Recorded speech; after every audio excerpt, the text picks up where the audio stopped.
cha bay dong weng bật lư lang chanh chẳng cần đa ria tray riệp rò piទឹកដីសវណ្ណដ៏ថ្កុំថ្កើងដូនតាខ្មែរបន្សល់ទុកនៅគេយ៉ាងអស្ចារ្យដ៏វិសាលគឺប្រាសាទអង្គរវត្តដែលឈរយ៉ាងសង្ហាស្គមស្កៃជារៀងរហូតមក Khmer blood runs deep in our veins honoring the glory of our ancestors' names អង្គរវត្តអច្ឆរិយៈដែលលោកកោតសរសើរថ្មភក់ដែលចារឹកនៅប្រវត្តិសាស្ត្រខ្មែររាប់ពាន់ឆ្នាំ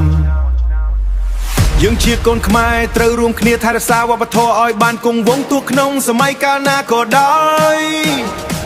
Angkor Wat the crown of our soul keeping our traditions alive and whole លើកដៃសំពះគុណគ្រូជាធំសំឡេងបាសបុកកាន់តែរំពងចង្វាក់បេះដូងដើរតាមក្បួនខ្នាត Raising the heat we never retreat the pulse of the kingdom is under our feet អង្គរកំឡាំងហាសារួមលេងកំសាន្តក្នុងភ្លេងសកល The power of the past built to last moving so bold and moving so fast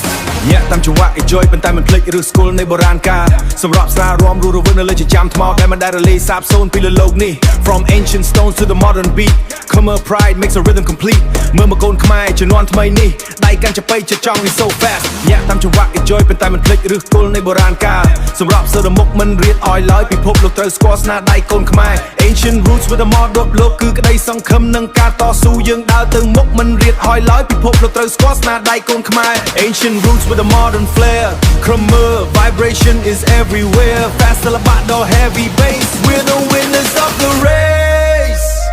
មោទនភាពជាតិខ្មែរគឺសន្តិភាពនិងការរួបរวมពីដីអង្គរយកពីស្នាមញញឹមបាយ័ននិងសិល្បៈដ៏ទន់ភ្លន់ដែលបង្កប់នូវអំណាចដ៏ចាស់ Standing tall like the towers in the sky our culture will never fade or die ពីបុរាណដល់សម័យបេះដូងតែមួយសំឡេងចាប៉ីនិងបាសបុកខ្លាំងគឺជាដង្ហើមនៃកូនខ្មែរចូលចងចាំថាទោះពិភពប្រែប្រួលទៅជាយ៉ាងណាក៏ដួងព្រលឹងខ្មែរនៅអង្គរខ្មែរនៅតែជាបេះដូងរបស់ forever ever so bright one soul one nation our journey has begun